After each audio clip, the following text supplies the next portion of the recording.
Hi everyone, welcome to another video. Before going to topic, if you like what I'm saying, please hit big fat like button. That will motivate me to make more videos. Let's begin.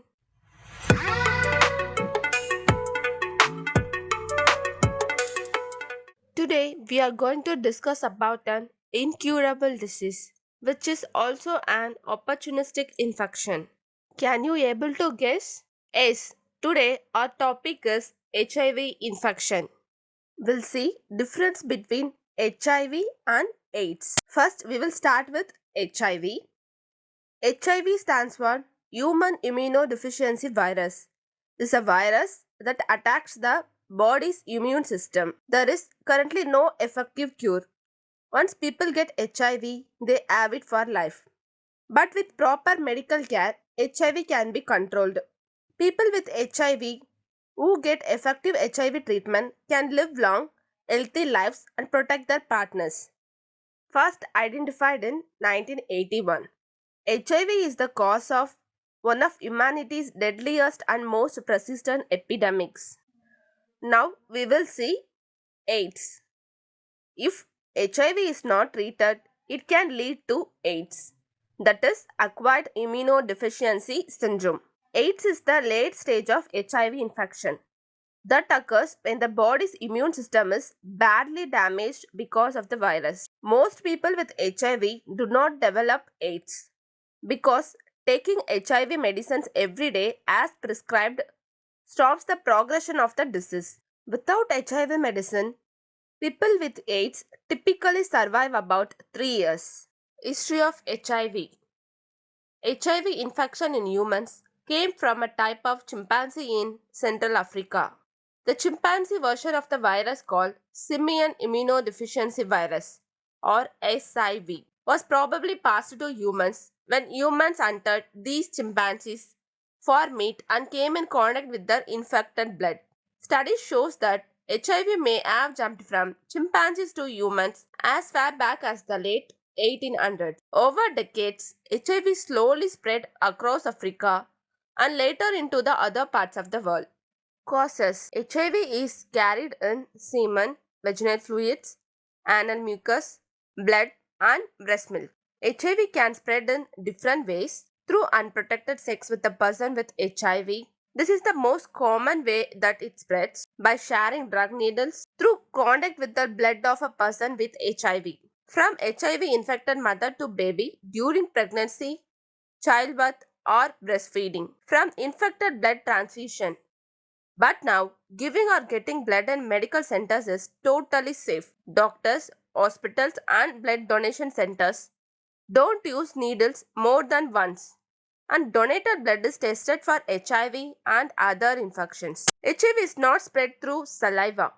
So you cannot get HIV from kissing, sharing food, ordering, or using the same fork or spoon. HIV is also not spread through hugging, holding hands, coughing, or sneezing. And you cannot get HIV from a toilet seat. Symptoms.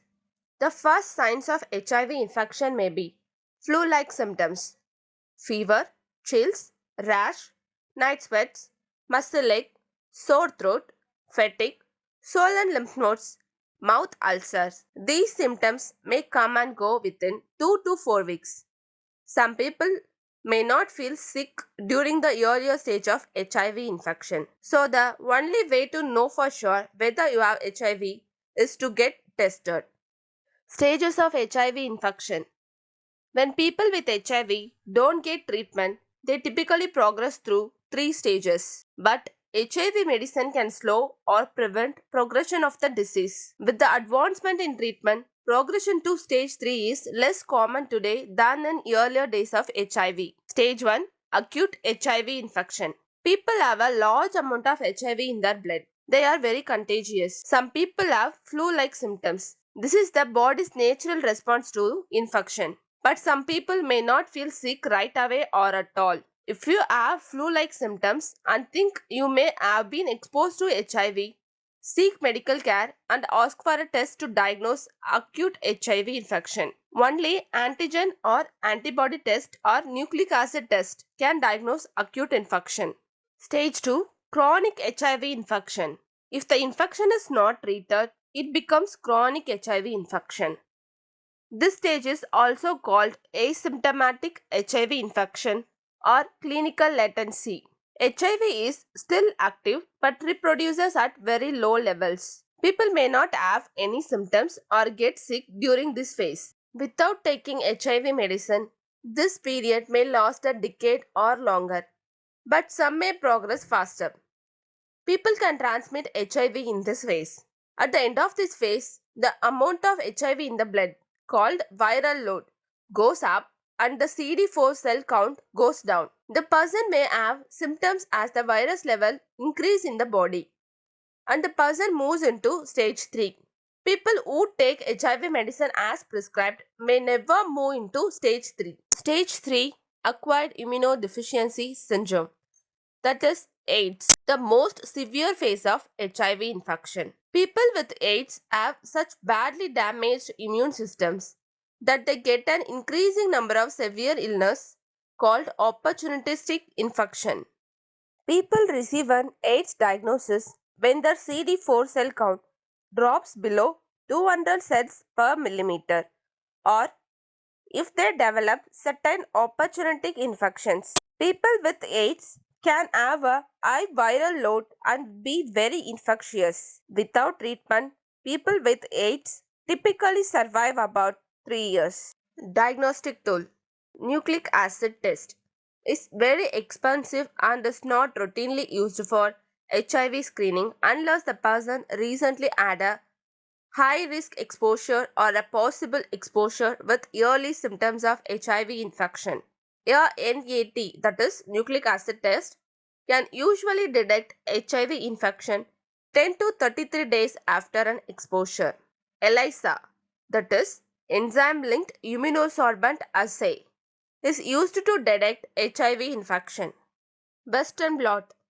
If an ELISA test is positive, the Western blot test is usually administered to confirm the diagnosis. Treatment. There is no cure for HIV infection, but it can be treated with medicines. They include highly active antiretroviral therapy. Is the drug that reduces the amount of virus in your body or the viral load to a level that can no longer be detected with blood tests. Nucleoside reverse transcriptase inhibitors. These drugs that interrupt the virus from duplicating, which may slow the spread of HIV in the body. Protease inhibitors.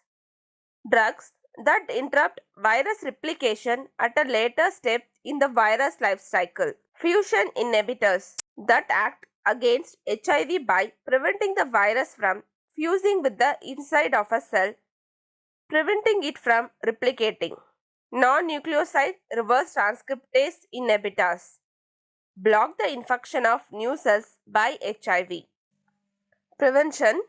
Getting tested for HIV, never sharing needles, using condoms the right way every time you have sex, talking to your healthcare provider about pre-exposure prophylaxis and post-exposure prophylaxis. Pre-exposure prophylaxis is for people who don't already have HIV but are at very high risk of getting it. Pre-exposure prophylaxis is daily medicine that can reduce this risk. Post-exposure prophylaxis is for people who have possibly been exposed to HIV. It is only for emergency situations. Post-exposure prophylaxis must be started within 72 hours after a possible exposure to HIV. If you understand what I am saying, please hit like and please subscribe for more videos. Thanks for watching. Till next video. Bye bye.